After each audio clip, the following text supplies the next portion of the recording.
এইজনে মেইন ৰথখন চলাই মানে এইজনে কৃষ্ণ আছে এইজনে সেইজন একেতে গুৱাহাটীৰ হয় দীপক বৰ্মা হয় নেকি কি লাগিছে তাৰ পৰা এজন লখিমপুৰৰ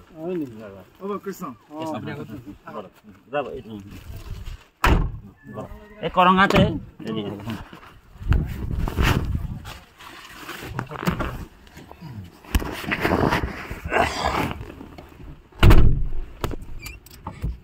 মাধৱ কৃষ্ণ হৰি ৰাম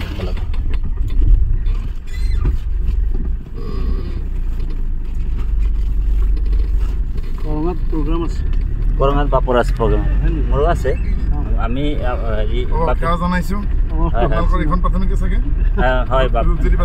তেখেত ভাগৱত সনাতন ধৰ্ম আমাৰ দেউতাৰ য'ত আছিলে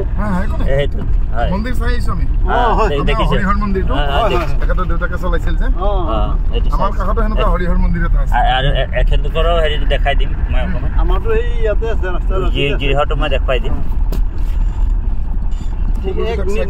কৃষ্ণ শংকৰ গুৰু হৰি ৰাম আমাৰ ভিনদেউ আৰু লগতে আমাৰ গুৱাহাটীৰ আমাৰ দীপক বৰ্মা বাপ আছে প্ৰখণ্ড বৰা বাপ লখিমপুৰৰ কালিন্দী ভোমৰাৰ স্বত্বাধিকাৰ কৃষ্ণ আমি ইয়াৰ পৰাই ভক্তিপূৰ্ণ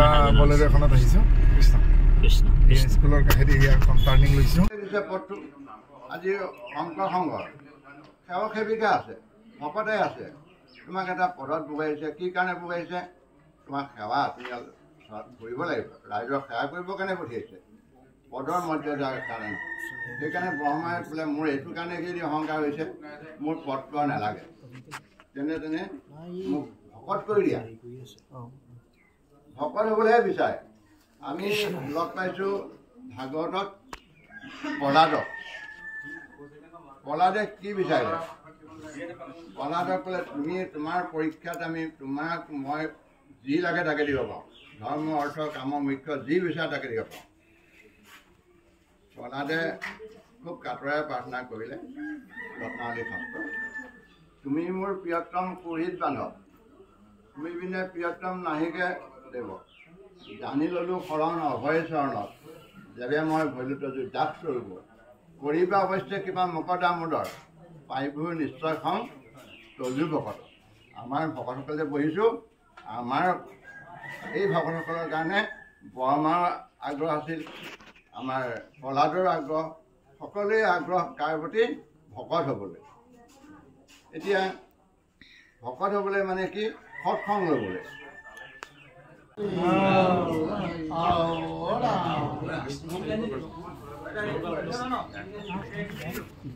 ভকতি বস্ত্ৰ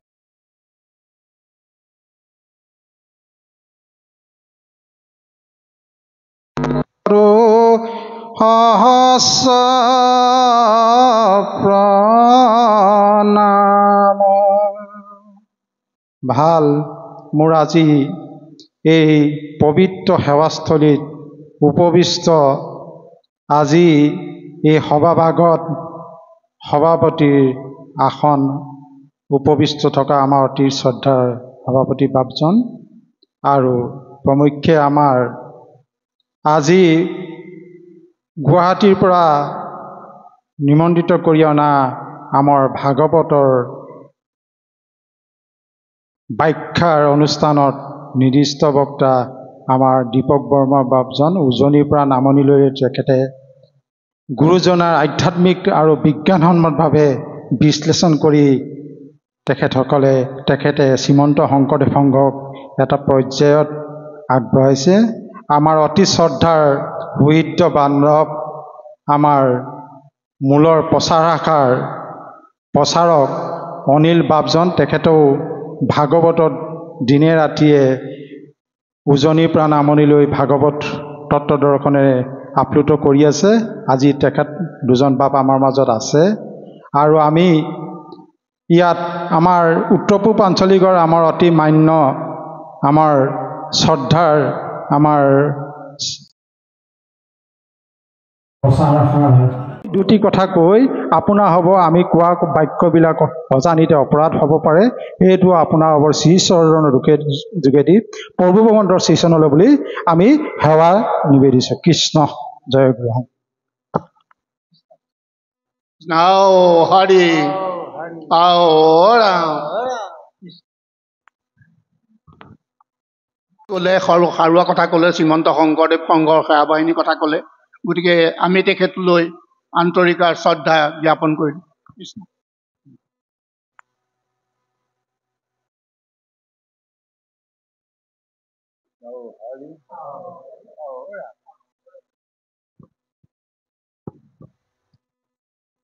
আজি এই বৈকুণ্ঠতলীত উপস্থিত হোৱা বাবানৱ সমস্ত ব্ৰজৰ গোপীস্বৰূপ আই মাতৃ সমস্তৰ শ্ৰীচৰণত আমি প্ৰণিপাত জনাইছোগে।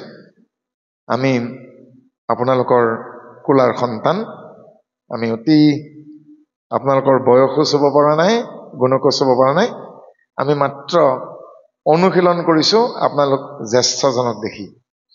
আৰু আমাৰ আশা ভৰসাৰ থল উঠি অহা যুৱ প্ৰজন্মই যাতে আমাৰ এই গুৰু ধৰ্ম এৰি আনলৈ ধাবিত নহয়, নিজৰ জীৱনক যাতে ধন্য কৰিব পাৰে, অসম মাতৃৰ সুজলা সুফলা যি ভূমি, সেই ভূমিপুত্ৰ হৈ সমস্তই যাতে গৌৰৱান্বিত হ'ব পাৰে, নিজৰ কৃষ্টি সংস্কৃতি যি শুদ্ধ পৰম্পৰা তাৰ পৰা যাতে তেওঁলোকে বিচ্ছিন্ন নহয়, তেওঁলোকৰ মনৰ পৰা যাতে আশোৱা, শংকা, বিচ্ছিন্নতাৰ যি চিন্তা, বিভেদকামী যি চিন্তা, অন্ধবিশ্বাস, কুসংস্কাৰ সমস্তখিনি যাতে দূৰ হ'ব পাৰে, তাৰ নিমিত্তে উঠি অহা যুৱ প্ৰজন্মক সহায় কৰাটোৱে আমাৰ জীৱনৰ একমাত্ৰ উদ্দেশ্য। আৰু এই উদ্দেশ্যভাগিক সফল কৰিবলৈকে হ'লে আমাৰ একান্তই বোধ হৈছে গুৰুজনাৰ দ্বাৰা যি একশৰণ হৰিনাম ধৰ্ম প্ৰৱৰ্তিত হৈছেগে, এই একশৰণ হৰিনাম ধৰ্মত আশ্ৰয় লোৱা। অসমীয়া জাতি যদি এই পৃথিৱীখনৰ আয়ুসৰ সমান হৈ জীৱিত হৈ থাকিব লাগে, তেতিয়াহ'লে আমি ভাবোঁ গুৰুজনাৰ বাদে কাৰোবাক আশ্ৰয় কৰিলে যে তেওঁলোকে সেয়া সম্ভৱ হ'ব, আমাৰ মনে নকয়। কাৰণ বৰাকৰ পৰা ব্ৰহ্মপুত্ৰ উপত্যকালৈকে, ধুবুৰীৰ পৰা ধেমাজিলৈকে এই বিশাল ভূখণ্ডৰ আমি বহু জনগোষ্ঠী আছোঁ, বহু ভাষাগোষ্ঠী আছোঁ, 114টা উপভাষাই আছে। ইমান প্ৰকাণ্ড বিশাল ভূমিখনৰ বিভিন্ন জনগোষ্ঠীৰ সমস্তকে এক কৰি ৰাখিছে অসমীয়া ভাষাই, আমাৰ সংযোগী ভাষা অসমীয়া। আৰু যি সময়ত শংকৰদেৱ গুৰুজনাই এই একশৰণ হৰিনাম ধৰ্মৰ প্ৰচাৰ প্ৰসাৰ কৰিছিল, আজিৰ তাৰিখত কেনেকুৱা, আৰু আজিৰ পৰা 550 বছৰ আগত কেনেকুৱা ভাবি চাওকচোন। ভয়ংকৰ কথা। সৰু সৰু ৰাজ্য, ইখন ৰাজ্যৰ লগত সিখন ৰাজ্যৰ মিলা প্ৰীতি নাই, কেৱল আগ্ৰাসন। আৰু গুৰুজনাক উজনিতো ঠাই নিদিলে, নামনিতো ঠাই নিদিলে, বুজিয়েই নাপালে। কেতিয়াবা যদি জোঁৱাইক কাটিলে, কেতিয়াবা খেদি পঠালে। বাট পথ দুৰ্গম। আজিৰ দৰেতো গাড়ী মটৰ নাছিল। আজিৰ দৰে যে নৈৰ ওপৰেৰে ভাপকলৰ ইঞ্জিন থকা জাহাজ নাছিল। তাৰ মাজতো কিন্তু তেওঁ অভিজ্ঞতা অৰ্জনৰ কাৰণে দুবাৰকে তীৰ্থযাত্ৰা কৰিছেগে, আৰু অসমৰ কাৰণে বহু সমল আনিছেগে। দবাটো আনিলে, তালযোৰ আনিলেগে, খোলটো আনিলেগে, মৃদং চাই খোল গঢ়িলেগে কপিলিপুৰা কুমাৰেৰে। কি দিয়া নাই? ইমানখিনি দিলে, গাবলৈ গীত দিলে, পৰিৱেশন কৰিবলৈকে নাম প্ৰসংগ দিলেগে, ভাওনা দিলেগে, আমাক ইউনিফৰ্ম দি থৈ গ'ল। স্কুলসমূহত কি দেখে, বিদ্যালয়সমূহত ইউনিফৰ্ম নাথাকে জানো? কিয় ইউনিফৰ্ম দিয়া হয়? এখন বিদ্যালয়ত কোটি টকীয়া, 1000 টকীয়া ফেমিলি, লাখপতি ফেমিলিৰ ল'ৰা ছোৱালী আহিব, মনত যাতে বৈষম্যৰ ভাৱ নহয়, তালৈকে হালোৱা সজোৱা ৰনোৱা বনোৱাৰ সন্তানো আহিব, মনত যাতে বৈষম্যৰ ভাৱ নহয়, বিদ্যালয়বোৰত বিদ্যালয় কৰ্তৃপক্ষই নিৰ্দিষ্ট ৰঙৰ কি দিয়েগৈ পোচাক দিয়ে ল'ৰাবোৰৰ একে পেণ্ট একে চোলা সৰু হ'লে ছোৱালীবোৰৰ একে ফ্ৰক একে চোলা ডাঙৰ হ'লে একে ৰঙৰ মেখেলা চাদৰ নিদিয়ে জানো একে ৰঙৰ কাপোৰ কানি পিন্ধাই এইকাৰণে পিন্ধিবলৈকে দিয়া হয় যাতে মনত বৈষম্য নাহক শংকৰদেৱে আমাকো ইউনিফৰ্ম দি গ'ল সমৰূপ দি গ'ল কি দিলেগে ভকতক 3 বস্ত্ৰ দি গ'ল তাৰ আগত কোনোবাই দিছিল জানো যাৰ যেনেকেই মন যায় তেনেকেই পিন্ধিছিল নাছিল নেকি বৈষ্ণৱ ধৰ্ম আছিল কিন্তু কি ৰূপত আছিল সুপ্ত ৰূপত আছিল ভিন্ন ৰূপত আছিল খ্ৰীষ্টীয় 10ম শতিকাত গুৱাহাটী মহানগৰীৰ মাজেৰে বৈ যোৱা ব্ৰহ্মপুত্ৰ নৈৰ নিচেই দক্ষিণ কাষতে থকা শুক্লেশ্বৰ দেৱানয়ৰ ব্ৰহ্মপুত্ৰৰ ফালে মুখ কৰি থকা এচটা শিলত অনন্ত শয্যাত শয়ন কৰি থকা বিষ্ণুমূৰ্তিৰ চিত্ৰ দেখিবলৈ কিন্তু সেয়া সুপ্ত ৰূপত আছিল বিক্ষিপ্ত ৰূপত আছিল আমি সেই সময়ৰ বৈষ্ণৱ সেৱা আমি ৰাতি সেৱা বুলি জানিবলৈকে পাওঁ য'ত নেকি শাকাহাৰী ভোজনৰ পৰিৱৰ্তে মাংসাহাৰী ভোজনৰ আমিষ ভোজনো চলিছিল ৰাতি সেৱাত সমস্তখিনি শংকৰদেৱে কি কৰিলেগে ধুই পখালি নিকা কৰি একশৰণ হৰিনাম ধৰ্ম দিলে আৰু এই নিকা কৰিবলৈকে যাওঁতে বহুত বাধা পালে আৰু মহেন্দ্ৰ কন্দলীৰ টোলত থাকোঁতেই শংকৰদেৱে থিৰাং কৰিলে যে এদিন এই অসম মুলুকত জ্ঞানৰ প্ৰদীপ জ্বলাব লাগিবগে জনসাধাৰণৰ সৰ্বস্তৰৰ মনৰ পৰা অজ্ঞান অন্ধকাৰ দুৰ্ভাৱনা শংকা সংশয় বিচ্ছিন্নতা বিভেদতা দূৰ কৰি সাম্য মন্ত্ৰ ঐক্যৰ মন্ত্ৰ সংহতিৰ বীজ ৰোপণ কৰিব লাগিব গুৰুগৃহত থাকোঁতেই লোৱা সংকল্পই এদিন বিৰাট বটবৃক্ষ হৈ আজিৰ ৰূপত ধৰা দিছেগে আৰু আজিৰ এই ৰূপ পাবলৈকে যাওঁতেগে শংকৰদেৱে বিভিন্ন আহিলাৰ সহায় ল'লে কি কৰিলে বাৰু কেতিয়াবা যদি তেওঁ চিহ্ন যাত্ৰাৰ পথ অংকন কৰি ভকত ৰাইজক দেখুৱালেগে কেতিয়াবা তেওঁ নাট ৰচনা কৰি পত্নী প্ৰসাদ পাৰিজাত হৰণ কেলি গোপাল কালিয়া দমন ৰুক্মিণী হৰণ ৰাম বিজয় নাট ৰচনা কৰাই নহয় ভাও দিলে দেখুৱালে আৰু বিশ্বৰ প্ৰথমজন নাট্যকাৰ হ'ল শ্ৰীমন্ত শংকৰদেৱ আৰু তেওঁতকৈ 200 বছৰ পাছত উইলিয়াম শ্বেক্সপিয়েৰে নাটক লিখে কৰি দেখুৱাই কিন্তু আমাৰ এতিয়াও বহু লোকে বিদেশীৰ কথা বাদেই দিলোঁ অসমীয়া লোকেই শংকৰদেৱক বিশ্বৰ প্ৰথম নাট্যকাৰ বুলি স্বীকাৰ কৰিবলৈকে টান পায় সত্যক স্বীকাৰ কৰিবলৈকে টান পায় জগতগুৰু আমাৰে শংকৰ গুৰু আমাৰে মাধৱ গুৰু আমাৰে বুলি কোৱা মানুহ শংকৰদেৱৰ উপজা তিথিত মাধৱদেৱৰ উপজা তিথিত কোৱা মানুহৰ অভাৱ নাই কিন্তু কোনোবাখিনিত যেন দুৰুকে মনটো ভয় শংকৰদেৱক গুৰু মানি ল'ব লাগে মাধৱদেৱক মহাপুৰুষ বুলি মানি ল'ব লাগে কোনোবাখিনিত ভয় কি ভয় বুজি নাপাওঁ গতিকে আমাক আইতাহঁতে কৈছিল মানুহ হাতে কামে একে হ'ব লাগে কথাই কামে একে হ'ব লাগে মুখেৰে কোৱা কথা আৰু হাতেৰে কৰা কামৰ মাজত যদি পাৰ্থক্য থাকে তেওঁৰ জানো মূল্য থাকিব গতিকে কেৱল মুখেৰে জগত গুৰু আমাৰ শংকৰ গুৰু আমাৰ মাধৱ গুৰু আমাৰ বুলি কোৱাতকে হাতে কামে আদৰি লওক কিয় গুৰুজনাই শংকৰদেৱক মহাপুৰুষ মাধৱদেৱক আদৰি লোৱাত বাধা ক'ত অসমীয়া জাতিৰ বাবে অসমীয়া জনগোষ্ঠীসমূহৰ বাবে অপকাৰটো কৰি থৈ যোৱা নাই কোনো জাতিৰ প্ৰতি হিংসামূলক ভাৱটো তেওঁ পোষণ কৰা নাই সংস্কৃতৰ ভাগৱতখনি অসমীয়ালৈকে অনুবাদ কৰি তেওঁ অপকাৰ কৰি থৈ যোৱা নাই কোনোবাই ভাবিব পাৰে শংকৰদেৱে হয়তো সংস্কৃত নাজানিছিল নেকি মহেন্দ্ৰ কলিৰ টোলত পঢ়া ওজা ছাত্ৰ শংকৰদেৱে ভালকে সংস্কৃত জানিছিল তাৰ প্ৰমাণ ভক্তি সাহিত্যৰ অনবদ্য ৰচনা ভক্তি ৰত্নাকৰ ইমান টান আমি যেতিয়া বেদ পাঠ কৰিছিলোঁ আটাইতকৈ টান পাইছিলোঁ আমি ঋগ্বেদ আৰু কেনেকৈ ভক্তিমূলক এতিয়ালৈকে যিমান শাস্ত্ৰ আমি পঠন কৰিছোঁ কেতিয়াবা যদি ভক্তি ৰত্নাৱলী কেতিয়াবা নাৰদৰ ভক্তিসূত্ৰ কেতিয়াবা শাণ্ডিলৰ ভক্তিসূত্ৰ কেতিয়াবা নাৰদৰ পঞ্চৰাত্ৰ তন্ত্ৰ কেতিয়াবা বিষ্ণুপুৰী সন্যাসীৰ মূল ভক্তি ৰত্নাৱলী কিন্তু ভক্তি ৰত্নাকৰৰ দৰে টান সংস্কৃত শাস্ত্ৰ আজিলৈকে পোৱা নাই। আৰু সেই শংকৰদেৱে কৈ গৈছিল, প্ৰয়োজন নহ'লে নাভাঙিবা, ভুলকে ইয়াৰ অনুবাদ নকৰিবা। তেতিয়া মাধৱ পুৰুষে সুধিছিল, এই শাস্ত্ৰভাগী আপুনি সংস্কৃতত কিয় লিখিলে?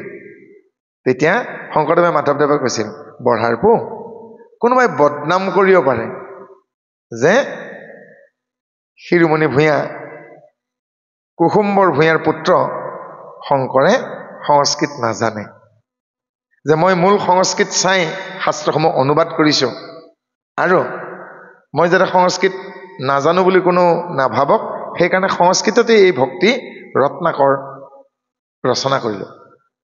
ৰত্নাকৰ, ৰত্নৰ আকৰ, আকৰ মানে খনি, য'ত ৰত্নসমূহ পোৱা যায়। কি ৰত্ন? ইয়াত 9বিধ ভক্তিৰ উপৰিও সপ্ৰেমা ভকতিৰ কথা আপোনালোকে পাব, 81বিধ ভক্তিৰ কথা পাব। ইয়াৰ উপৰিও উত্তম ভকত কেনে, উত্তম ভকত কেনে, মধ্যম ভকত কেনে, প্ৰাকৃত ভকত কেনেকে, ইমান পুংখানুপুংখকৈ আলোচনা হৈছে। আৰু তেনে আলোচনা আমি কোনো শাস্ত্ৰত দেখিবলৈকে পোৱা নাই। নাৰদে লিখিছে ভক্তি সূত্ৰ, শান্তিলৈ লিখিছে ভক্তি সূত্ৰ, অতি সুন্দৰ। কিন্তু তাতকে যেন আৰু সোণত খোৱা চৰাই শংকৰদেৱে যি ৰচনা কৰিলেগে ভক্তি ৰত্নাকৰ, এবাৰ লুটিয়াই চাবচোন, ঘৰত ৰাখিবচোন পাৰিলে। আৰু এমাহ পাছতেই মহবন্ধাত মূল অধিৱেশন হ'ব। ঘৰলৈ আহোঁতে আন সজোৱা বস্তু নানি শংকৰদেৱৰ তেওঁৰ ৰচনা সমগ্ৰকে লৈ আহিবচোন। শংকৰদেৱৰ ৰচনা বাক্যামৃত, মাধৱদেৱৰ বাক্যামৃত লৈ আহকচোন। আজৰি পৰত অইন কথা গুণগুণোৱাতকে গুৰুজনাই ৰচনা কৰা, মাধৱ পুৰুষে ৰচনা কৰা বৰগীত আওৰাবচোন। শংকৰদেৱৰ ৰচনাত, মাধৱদেৱৰ ৰচনাত ঠেকেচি থ'বলৈকে আমি এটা শব্দও বিচাৰি পোৱা নাই। শব্দবোৰ যেন এনে শুনিপোন শিল্পীয়ে এটি এটিকে ফুল বুটলি বৰ আলসুৱাভাৱে, বৰ কোমলকৈ যেন মালা গাঁঠিছেগে। আৰু নিৰ্বাচিত শব্দপুঞ্জৰ সেই মালাৰ একো একো সংগৃহীত ৰূপেই তাৰাৰ একো একোখন পুথি। ক'ৰবাত ঠেকেচি থ'ব পৰা শব্দ আছে নেকি বিচাৰি চাবচোন। আমি কিন্তু পোৱা নাই। নৰনাৰায়ণ ৰাজসভাত যেতিয়া মহাৰাজ কুশৰজা নৰনে ক'লে হাতী মাৰি ভুৰুকাত ভৰাই থ'ব লাগে, আৰু তেতিয়া নজনা কেইজনমান পণ্ডিতে সুধিলে, মহাৰাজ ভুৰুকানো কি? তেতিয়া মহাৰাজে হাঁহি মাৰি কৈছে, বিজুলী বাঁহৰ চুঙা এটা যদি কটা হয়, দুইফালে যদি ফুটা থাকে, সেয়া জুই ফুৱাবলৈকে ব্যৱহাৰ কৰে, জুই ফুকুৱা চুঙা। আৰু সেই পাপটোত, বিজুলী বাঁহৰ পাপটোত এফালে গাঁঠি ৰাখি, এফালে ফুটা ৰাখি, আৰু যদি তাতে 7টা ফুটা সৃষ্টি কৰা হয়, আৰু তাত যদি ফু দিয়া হয়, সেই সুৰৰ সৃষ্টি কৰিব, তাক বাঁহী বুলি কয়। আৰু এফালে গাঁঠি ৰাখি এফালে ফুটা যদি ৰখা হয়, এজনে আনজনলৈকে তাত পত্ৰ ইত্যাদি পঠিয়াই দিয়ে, তাকে ভুৰুকা বুলি কয়। এটা বিজুলী বাঁহৰ চুঙাত এটা হাতী সোমোৱাই থোৱাটো সম্ভৱনে? কিন্তু ৰাতিৰ ভিতৰতে দশমৰ পদ সাৰ কৰি গুৰুজনাই কৃষ্ণৰ সমস্ত গুণ লীলা যশ তাত সুমুৱাই দিলেগে। গুণমালা যেতিয়া গধূলিৰ প্ৰসংগত পাঠ কৰেগে, কেনে লাগে? ৰাম নিৰঞ্জন পাতক ভঞ্জন দানৱ গঞ্জন গোপীকা ৰঞ্জন বেদান্ত গায়ক মুক্তি নায়ক জগত নায়ক ভকত দায়ক ভকতৰ ঋদ্ধি কৰা সৰ্বসিদ্ধি বিধাতাৰ বিধি দীন দয়ানিধি। ঠেকেচি থ'ব পৰা শব্দ এতিয়াও নাই। নিৰ্বাচিত পুষ্পক সংগ্ৰহিত কৰি, সংলগ্ন কৰি একাদিক্ৰমে ফুল গঠাৰ দৰে গুৰুজনাই শব্দৰ জংকাৰ সৃষ্টি কৰি লালিত্যৰ মোহনাৰে মহিমান্বিত হৈ আমাৰ বাবে এধাৰ নামৰ মালা গাঁঠি থৈ গ'ল 441টা পদেৰে 882টা শাৰীৰে। আজিৰ মাজুলীতে হওক, নামনিতে হওক, বিভিন্ন ঠাইতে হওক, যোৰহাটতে হওক, তিতাবৰতে হওক, ভাওনাবোৰ যে অনুষ্ঠিত হৈছেগে, ৰাসবোৰ যে অনুষ্ঠিত হৈছেগে, এই জীৱন্ত ৰাসৰ পাণ্ডুলিপিখন এবাৰ চাব। আৰু গুৰুজনাই কৃষ্ণৰ জীৱনটোক লৈ যি কেলিগোপাল নাট ৰচনা কৰিলেগে, কেলিগোপাল নাটৰ লগত বৰ্তমানৰ পাণ্ডুলিপিখন ৰিজাই চাবচোন, বহুত পাৰ্থক্য পাব। নতুন সংযোজন ঘটিছেগে। আৰু কৰবাত কৰবাত অতিৰঞ্জিতৰ মানে সীমাৰেখা চেৰাই গৈছে। পোহৰৰ উৎপাত, অলংকাৰৰ ভৰত অভিনেতাই খোজ দিব নোৱাৰে। আৰু ইমান অলপ বেছি ৰাজসিক হৈ গৈছে, ইমান বেছি পোহৰৰ ব্যৱস্থা কৰা হয় যে অভিনেতাজনৰ যে কংসৰ চৰিত্ৰত ভাও দিছে, বসুদেৱৰ চৰিত্ৰত ভাও দিছেগে, কৃষ্ণৰ চৰিত্ৰত ভাও দিছেগে, ৰাধিকাৰ চৰিত্ৰত ভাও দিছেগে, সুমিত্ৰাৰ চৰিত্ৰত ভাও দিছেগে, তেওঁলোকৰ মুখাৱয়ব চিনি পাবলৈকে টান, কাৰণ তেওঁলোকৰ মুখত ভাৱৰ যি অভিভক্তি ঘটিছেগে দৰ্শক শ্ৰোতাই সেয়া আজি পোহৰৰ উৎপাতত দেখা নাপায়। শব্দৰ ইমান উৎপাত ঘটেগে, ইমান প্ৰতিধ্বনিত হয়গে যে চৰিত্ৰসমূহে কি সংলাপ দিয়েগে সেয়া অস্পষ্ট হৈ যায়। আৰু আমাক আচলতে ভাওনাত দৈত্যই যেতিয়া হাঁহি মাৰে তাক অট্টহাস্য বুলি কয়। দৈত্যৰ অট্টহাস্যৰ বাদে বা যেতিয়া আকাশবাণী হয় তাৰ বাদে আমাক প্ৰতিধ্বনি বা ইকৰ দৰকাৰে নাই। ভাগৱত পাঠতো দৰকাৰ নাই, ব্যাখ্যাতো দৰকাৰ নাই, নাম প্ৰসংগত ইকৰ দৰকাৰ নাই। আৰু ভাওনাত যিবিলাক দৈত্য, দানৱ, ৰাক্ষস, অসুৰ, তেওঁলোকৰ অট্টহাস্য আৰু আকাশবাণীৰ বাদে বেলেগত আচলতে ইক বা প্ৰতিধ্বনি দৰকাৰ নাই। কাৰণ কিয়নে অস্পষ্ট হৈ যায়, সদায় স্পষ্ট হ'ব লাগে। আৰু গুৰুজনাৰ কেলিগোপাল নাটকখনক ভিত্তি কৰি আজিৰ পৰা ৭৮ বছৰ আগত সাহিত্যাচাৰ্য অতুল চন্দ্ৰ হাজৰিকাদেৱে এখন পাণ্ডুলিপি লিখিছিল। সেইখনে ৰাসৰ প্ৰথম পাণ্ডুলিপি, তাৰ নাম হ'ল নন্দদুলাল। আৰু লখিমপুৰ জিলাৰ বিহপুৰীয়াৰ ২ নম্বৰ জাপজোপৰ নামঘৰত সেয়া সংৰক্ষিত হৈ আছে। আৰু এই পাণ্ডুলিপিৰ ওপৰতে ভিত্তি কৰি বহুত সলনি কৰিছে। আৰু এনেদৰে গুৰুজনাৰ ৰচনা যাতে অপৰিৱৰ্তিত হৈ থাকে, গুৰুজনাই যেনেকৈ ৰচনা কৰি থৈ গৈছিল তাৰ সেই ৰচনাৰ ওপৰত আমি কলম চলাই দুখী নোহোৱাই ভাল নেকি? কাৰণ গুৰুজনাই বহুত চিন্তা চৰ্চা কৰি আমাক এয়া আমালৈ থৈ গৈছিল। কিবা যদি লিখিছেও আমাৰ ভালৰ নিমিত্তেই কৰি থৈ গৈছে। বাৰু, এই নৱৰত্ন প্ৰাথমিক শাখাটিত দুদিন এনেকৈ যি মহা কাৰ্যক্ৰম হাতত লোৱা হৈছেগে, আজি ২য় দিৱস। ব্যাখ্যাৰ শুভাৰম্ভ আমাৰ জ্যেষ্ঠজন অজয় বৰুৱাদেৱে দাঙি থৈ গ'ল। আমি ভাগৱতৰ অকণমান ভিতৰলৈকে প্ৰৱেশ কৰিবলৈকে প্ৰয়াস কৰিছোঁগে। 18খন পুৰাণ, 18খন উপপুৰাণ। 18খন পুৰাণক 3 ভাগত ভগোৱা হয়: সাত্বিক, ৰাজসিক, তামসিক। আৰু এই 18খন পুৰাণক সূৰ্যৰ দৰে পোহৰ দিব পৰা মূল মহাপুৰাণখনেই হ'ল শ্ৰীমদ ভাগৱত মহাপুৰাণ। কিয়নো মহাপুৰাণ? কাৰণ এই মহাপুৰাণখনিত 10টা লক্ষণ আছে আৰু 12টা মূল তত্ত্ব আছে। এই বিষয়ে 2য় স্কন্ধৰ শেষৰ দুলৰী চন্দ্ৰটোত আপোনালোকে পাব ভাগৱতৰ 10 লক্ষণ। অইন পুৰাণসমূহত 4টা বা 5টাতকৈ আপুনি অধিক লক্ষণ নাপায়।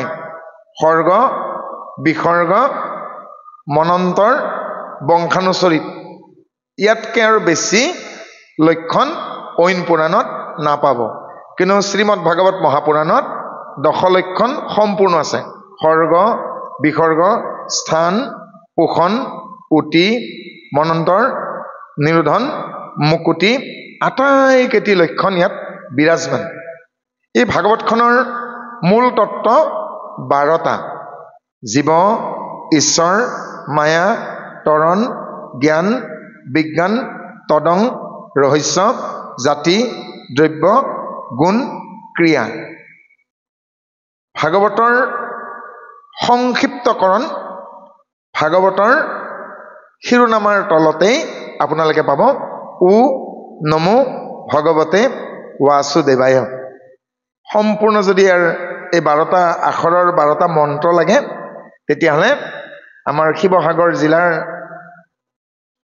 জ্ঞানী গুণী সুধীজন জীৱ কোঁৱৰ বাপে এভাগী গ্ৰন্থ ৰচনা কৰিছেগে। শুনিও শাস্ত্ৰৰ মৰ্ম শাস্ত্ৰভাগীত আপোনালোকে ভাগৱতৰ এই ঊনম ভগৱতে বাসুদেৱায় দ্বাদশ অক্ষৰী মন্ত্ৰটিৰ সম্পূৰ্ণ বিশাল ব্যাখ্যা পাব। অধ্যয়ন লাগে। কিহৰ কাৰণে লাগে? যদিও শাস্ত্ৰত কোৱা হৈছেগে নালাগে বিস্তৰৰ শাস্ত্ৰ জানিবা ক, যদি আপোনাৰ অধ্যয়ন নাথাকে, আমি যদি আমাৰ উঠি অহা প্ৰজন্ম সৰু সৰু নাতিপুতি কেইটাৰ ভাই ভনীহঁতৰ মনৰ শংকা যদি দূৰ কৰিব নোৱাৰো, তেওঁলোকে এই ধৰ্মত থাকিবনে? আজি পেপাৰে পত্ৰই লাইমলাইটত দৃশ্যশ্ৰাব্য মিডিয়ামত এটা দুখৰ খবৰ আহে, অমুকখন গাঁৱত আমাৰ হিন্দু মানুহ ইমান কেইঘৰ ধৰ্মান্তৰিত হ'ল, অমুক কেইখন মানুহে আজি হিন্দু ধৰ্ম পৰিত্যাগ কৰিলে। কোন ধৰ্মলৈকে গ'ল পিছৰ কথা, মই কোন ধৰ্মলৈকে গ'ল সেইটো কথা, কি কাৰণে এৰিলেগে? ইয়াৰ বাবে দায়ী কোন? আমি। কাৰণ আমি সেই শিশুসকলক যদি কোমল অৱস্থাতেই শংকৰদেৱক গুৰু বুলি, মাধৱদেৱক মহাপুৰুষ বুলি চিনাকি কৰাই নিদিওঁ, তেওঁলোকে জীৱন বাটত উজতি নাখাবনে? শংকৰদেৱক গুৰু বুলি যদি চিনি নাপালেগে, বৰগীত কি তাকেই বুজি নাপালে, নাট ভাওনা কি বুজিয়ে নাপালেগে, গুৰু সেৱা কি বুজিয়ে নাপালেগে, জ্যেষ্ঠক যে শ্ৰদ্ধা কৰিব লাগে, সমানত যে মিত্ৰতা থাকিব লাগে, কনিষ্ঠক যে আদৰ মৰম চেনেহ কৰিব লাগে, অজ্ঞক যে কৰোণা কৰিব লাগে, তেওঁলোকে যদি গৃহতেই নিশিকিলে ক'ত শিকিব? এইসমূহ আমি নিশিকোৱাৰ বাবেই আজিৰ প্ৰজন্মই তেওঁলোকে এদিন বাহিৰত যাবই আৰু গৈ বিদেশী ধৰ্মৰ প্ৰতি আকৰ্ষিত হ'ব আৰু স্বধৰ্ম পৰিত্যাগ কৰিব। কিন্তু ইয়াৰ বাবে দায়ী বেলেগ নহয়, আমি। গতিকে মই অনুৰোধ কৰিছোঁ আপোনালোকক, জ্যেষ্ঠজনক, গৃহতেই আপোনাসবে আপোনালোকৰ কণ কণ মইনাহঁতক কি কৰক, গুৰু পৰিচয় কৰাই দিয়ক। আপোনালোকৰ কাষতেই কাৰ্মলকে আদি কৰি ভালে কেইখন খ্ৰীষ্ট ধৰ্মৰ দ্বাৰা পৰিচালিত ইংলিছ স্কুল আছে। মন কৰিব, যেতিয়া তেওঁলোকে আমাৰ ভাষাত প্ৰথম শ্ৰেণী দ্বিতীয় শ্ৰেণী পায়, সিমান বয়সতে তেওঁলোকে প্ৰথম শ্ৰেণী পোৱা অৱস্থাত ল'ৰা আৰু ছোৱালীখিনিক এসপ্তাহ মাক বাপেকৰ পৰা আঁতৰাই স্কুলত ৰাখি থয়। কি কৰে? আমি সোমাই চাইছোঁ। তেওঁলোকক নিজে কাপোৰ কেনেকৈ পিন্ধিব লাগে, বুটাম কেনেকৈ মাৰিব লাগে, টাইডাল কেনেকৈ মাৰিব লাগে, জোতাযোৰ কেনেকৈ চাফা কৰিব লাগে, মোজাযোৰ কেনেকৈ পিন্ধিব লাগে, খোৱা বিচনাখন কেনেকৈ ধুনীয়াকৈ সজাই ধুব লাগে, পৰিষ্কাৰ পৰিচ্ছন্নতা, ফ্লাক্সটো কেনেকৈ ধুব লাগে, জগটো কেনেকৈ ধুব লাগে, ভাতখিনি কেনেকৈ বনাব লাগে, স্বাৱলম্বী হ'বলৈকে শিক্ষা দিয়ে। একো বেয়া কৰা নাই। আমি কৰিছোঁ জানো? আমি কৰিছোঁ জানো? নকৰাৰ বাবেই আজি অসমীয়া স্কুলত অসমীয়া ছাত্ৰ ছাত্ৰীৰ অভাৱ ঘটিছে। অসমীয়া চৰকাৰী স্কুলত, বিদ্যালয়ত ছাত্ৰ ছাত্ৰীৰ সংখ্যা কিয় কমি গৈছে? মন কৰিব। অসুখ যেতিয়া হয় তেতিয়া প্ৰাইভেট নাৰ্ছিং হোমত লৈ যায়, প্ৰাইভেট বেংকত টকা থয়, প্ৰাইভেট ইঞ্চুৰেঞ্চ কোম্পানীত ইনচিয়ৰ কৰে। কিন্তু যেতিয়া ছোৱালীজনীৰ বিয়াৰ বয়স হয়, নাইট চকীদাৰ হ'লেও আপত্তি নাই দিয়ে, চৰকাৰী চাকৰি কৰে। তেতিয়া কিন্তু চৰকাৰী চাকৰি লগা হয়, কিন্তু বাকী চব কথাত private. School private, college private, medical private. অকণমান মন কৰি চাবচোন, কিয়? ব্যক্তিগত কোম্পানীত কাম কৰা ভকতৰ ল'ৰাটো কি মানুহ নহয়? যিয়ে হালকোৰ মাৰি পেলাই কামখিনি কৰিছে তেওঁ কি মানুহ নহয়? গতিকে অৰ্থনৈতিক বৈষম্যতা যেতিয়ালৈকে আমাৰ এইখন সমাজত থাকিবগে, তেতিয়ালৈকে আমি মনে প্ৰাণে আমি মানুহ হ'ব পৰা নাই। নায়িক আৰু উষাখন, নায়িক আৰু নিচাখন, হৰিভক্ত সকলো সমান। শংকৰদেৱে কৈছেগে, হেৰা আতৈসকল শুনা, কোনোবাই যদি ধন টকা পইচা নাই, এমুঠি শাক আনি ৰাইজক দিছেহি, সমানেই ভাবিবা থকাজনে চাৰিটা কৰি সৈতেকে দুটা স্বৰ্ণ মুদ্ৰাও দিব পাৰে, নথকাজনে কি কৰিবগে? তেওঁ কি নিজকে বেছি ধন সোণ দিব? গতিকে কিন্তু আজিৰ তাৰিখত উল্টা, নোৱাৰাজনে দিবলৈকে চেষ্টা কৰে, পৰাজনে কৃপণালী কৰে। চাব আপোনালোকে। গতিকে বৈষম্য এৰিবৰ হ'ল, আৰু যদি সেই বৈষম্য নেৰো তেতিয়াহ'লে শংকৰদেৱক আমি কেনেকৈ আঁকোৱালি ল'ম? সেয়েহে কৈছোগে, একেবাৰেই সেই ভেদভাৱ বাদ দিয়ক। আৰু শংকৰদেৱৰ দৰ্শনেই তেনে আছিল, নাছিল জানো? কুকুৰৰ চণ্ডালৰ গদৰ বৰু আত্মাৰাম, জানিবা সবাকো কৰি পৰিব পৰা নাম। কিয় ক'লে বাৰু? কিমান তলৰ পৰা তেওঁ ভাবিছে চাওকচোন। যিটো কুকুৰ, যিটো চণ্ডাল, যিটো গদৰ্ভ, কোনোবা মানুহ, কোনোবা প্ৰাণী, ইতৰ জীৱ পাৰে, কিন্তু আত্মা একেই। কেনেকে একে বাৰু? মানুহ মৰিলেও খ, গৰু মৰিলেও খ। আমাৰ কাষৰ মানুহ এঘৰত যদি কয় অমুক ঢুকাল, ৰাইজে কি ক'ব? খটো নিলে নে? কৰঙা চাৰিআলিতে হওক, চিনামৰা চকতেই হওক, বা এই দহতীয়া চোবাতেই হওক, ৰাতি যদি দাম্পাৰে এটা গৰু খুন্দি থৈ যায়, ভকতে কি ক'ব? এটা যাবই বেয়া লাগিছে, খটো নিলে নে? মানুহ মৰিলেও খাওঁ, গৰু মৰিলেও খাওঁ। এই বুলি জানো আমি অভিধানত পাইছো যে হাতীটো ডাঙৰ কাৰণে হাতীটোৰ আত্মাটো ইমান ডাঙৰ চাইজৰ আৰু পৰুৱাটো সৰু কাৰণে ইমান ডাঙৰ চাইজৰ? মোৰ জ্যেষ্ঠজন অজয় বৰুৱা বাপজনাক যদি নাতিয়ে সোধে, বাপজন হাতী এটা কাৰেণ্টত লাগি মৰিল আৰু দেউতাই খোজকাঢ়োতে পৰুৱা এটা মৰিল, এতিয়া পাপ কিমান হ'ব? হাতীটো ডাঙৰ কাৰণে পাপ বেছি হ'ব, পৰুৱাটো গছকে মাৰোতে পাপ কম হ'ব? এনেকুৱা কিবা কথা আছে নেকি? গতিকে আকৃতিৰ সৰু ডাঙৰ আছে, আত্মাৰ সৰু ডাঙৰ নাই। কাৰণ বেদত, ঋগ্বেদত কি বুলি কৈছে? অনুৰণীয়ান মাহাতো মহিয়ান। যদি তেওঁ সূক্ষ্ম, সূক্ষ্মতকেও সূক্ষ্ম, আৰু যদি তেওঁ বৃহৎ, বৃহৎতকেও বৃহৎ। এই যে কাপোৰ চিলোৱা বেজীটো আছে, কাপোৰ চিলোৱা বেজীটোৰ আগত কলেৰা বেমাৰৰ বীজাণু 500 বহিব পাৰে। যিহেতু স্বাস্থ্য বিভাগৰ পৰা আহিছে, অজয় বৰুৱা বাপজনে ভালকে জানিব। কলেৰা বেমাৰৰ বীজাণু যদি 500 কাপোৰ চিলোৱা বেজী এটাৰ ওপৰত বহিব পাৰে, তেতিয়াহ'লে সেই কলেৰা বেমাৰৰ বীজাণুবিলাকে খাবলগীয়া বস্তুবোৰ কিমান সূক্ষ্ম হ'ব? মগজে ঢুকি নাপাব, হেবাং হৈ যাম। এইবাৰ বৃহৎলৈকে যাওঁ। এয়া দহতি আছো, আমি নৱৰত্ন প্ৰাথমিক শাখাত আছো। এয়া কৰঙাখন চিনামৰাৰ ওচৰত, এয়া যোৰহাট সদৰৰ ওচৰত নহয় জানো? হয়তো এয়া তিতাবৰ জিলা পৰিব, সীমাৰেখাত আছো। তিতাবৰ জিলাখন বা যোৰহাট জিলাখন অসম ৰাজ্যত, অসমখন উত্তৰ পূৰ্বাঞ্চলত, উত্তৰ পূৰ্বাঞ্চলত ভাৰতবৰ্ষত, ভাৰতবৰ্ষখন এছিয়া মহাদেশত, এছিয়া মহাদেশখন পৃথিৱীত আছে, পৃথিৱীখন সৌৰজগতত আছে, সৌৰজগতখন হাতীপতিত আছে, হাতীপতিখন মহাহাতীপত আছে। তাৰপিছত ভাবিব পাৰিব মস্ত ডাঙৰ হাতীৰ কণী এটা। এখন বহি দি, এডাল কাঠ পেঞ্চিল দি ল'ৰা এটাক বা ছোৱালী এজনীক কওঁ, একৰ পিছত কিমানটা শূন্য দিব পাৰি দে, গোটেই বহীখন চেজ হৈ যাব, শূন্য লিখি থাকোঁতেই যাবগৈ। গতিকে ঈশ্বৰ সূক্ষ্মতকেও সূক্ষ্ম, বিশালতকেও বিশাল। বৰ ধুনীয়া সূত্ৰ এটা আপোনালোকক ক'লো, মনত ৰাখিবলৈকে চেষ্টা কৰিব। অনুৰণীয়ান মহাতো মহিয়ান। অনু মানে সূক্ষ্ম, মাইক্ৰস্কপিক, সূক্ষ্মতকেও সূক্ষ্ম আৰু বিশালতকেও বিশাল। আৰু সেইকাৰণে মাধৱ পুৰুষে তেওঁৰ ভাষাত লিখিছে, অনন্ত কোটি ব্ৰহ্মাণ্ডৰ হৰি অধিকাৰী।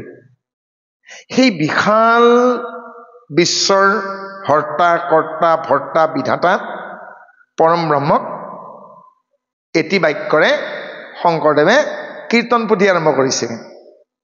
এই প্ৰথমে প্ৰণাম ব্ৰহ্ম ৰূপী সনাতন সৰ্বৈ অৱতাৰৰ কাৰণ নাৰায়ণ। প্ৰথমেই প্ৰণাম কৰিছো, প্ৰণিপাত জনাইছোগে ব্ৰহ্মৰূপী সনাতন, হয়নে? সৰ্ব অৱতাৰৰ কাৰণ নাৰায়ণ, সমস্ত অৱতাৰৰ কাৰণ নাৰায়ণ। এনেদৰে পৰমেশ্বৰ পৰমাত্মাক প্ৰণিপাত জনাই শংকৰদেৱে কি আৰম্ভ কৰিছেগে? কীৰ্তন পুথি আৰম্ভ কৰিছে। কীৰ্তন পুথিখনত ভাগৱত মহাপুৰাণ, বিষ্ণু পুৰাণ, পদ্মপুৰাণ, হৰিবংশ পুৰাণ, বৃহৎ নাৰদীয় মাৰ্কেণ্ড পুৰাণ, এই সমস্ত পুৰাণৰ সাৰ পাব। আৰু সাৰ কাঢ়ি আনি এই কীৰ্তন পুথিখন ৰচনা কৰিছে। কীৰ্তন মানেনো কি? কৃত অন, কীৰ্তন ক্ৰিয়া, কৃত মানে ক্ৰিয়া, অন মানে প্ৰয়োগ, কাৰ্যত প্ৰয়োগ কৰিব দিছে। কি কাৰ্যত প্ৰয়োগ কৰিম? কীৰ্তনৰ আগত শ্ৰৱণ, যিখিনি শ্ৰৱণ কৰিলো, গুৰুমুখী বিদ্যা, গুৰু লগা বিদ্যা পাখি লগা কাৰ, শৰণাচাৰ্যৰ মুখেৰে যি শৰণ বাক্য আপোনালোকে শ্ৰৱণ কৰিলেগে সেই বাক্যক আপোনালোকে হাতে কামে লগাওক আৰু হাতে কামে নলগোৱাৰ বাবে ভজন লোৱা বহু ব্যক্তিয়ে ঈশ্বৰৰ ৰূপ ভাগি সুন্দৰকে তেওঁলোকে ৰমণ কৰিব নোৱাৰে, ইয়াত মনন কৰিব নোৱাৰে, ধ্যানলৈ আনিব নোৱাৰে। কিয় পৰা নাই? কাৰণ ধ্যান কৰাৰ আগত ধাৰণা যাৰ স্পষ্ট নহয়, সংশয়যুক্ত হৈ থাকে, তেওঁৰ ধ্যানো অসম্পূৰ্ণ।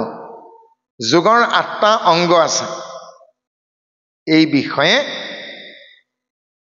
মহৰ্ষি পতঞ্জলৰ সাধন পাদৰ 29 নম্বৰ শ্লোক চালে আপোনালোকে পাব। যমা নিয়ম আসন প্ৰাণায়াম প্ৰত্যাহাৰ ধাৰণা ধ্যান সমাধি যোগং অষ্টাংগানি। যম নিয়ম আসন প্ৰাণায়াম প্ৰত্যাহাৰ, তাৰ পাছত আপোনালোকে কি পাব? 6 নম্বৰত ধাৰণা, কনচেপ্ট। ধাৰণাৰ পাছতে ধ্যান, ধ্যানৰ পাছত সমাধি। গতিকে ধ্যান তেওঁৰ সম্পূৰ্ণ শুদ্ধ হ'ব যাৰ ধাৰণা সুস্পষ্ট। গতিকে শৰণ লোৱাৰ সময়ত, ভজন লোৱাৰ সময়ত অন্য মনস্ক একেবাৰেই আপোনালোকে নহ'ব। যদি অন্য মনস্ক হৈ থাকে তেতিয়াহ'লে আপোনালোকে ঈশ্বৰক ধ্যানত আনিব নোৱাৰিবগৈ। তথাপিতো মহাপুৰুষে সুযোগ দিছেগৈ। ধ্যান বৰ্ণনৰ 2টি অধ্যায় আছেগৈ। 2য় অধ্যায়ৰ 11 নম্বৰ পদৰ পৰা 26 নম্বৰ পদলৈকে কৃষ্ণৰূপ সুন্দৰকৈ বৰ্ণনা কৰিছে কীৰ্তনত। আপোনালোকে যদি পাহৰে পুনৰাই আপোনালোকক মনত পেলাই দিব লাগে। শংকৰদেৱে খোজ মাৰি থৈছিল, একো কৃপণালী কৰা নাই। ভাগৱত মাহাত্ম্যত 10টা শাৰী আছে, 10টি বাক্য আছে, আৰু এই 10টি বাক্যত গোটেই ভাগৱতখনৰ বুৰঞ্জী আছে। আমাৰ জ্যোতিষীয়ে কি কৰে?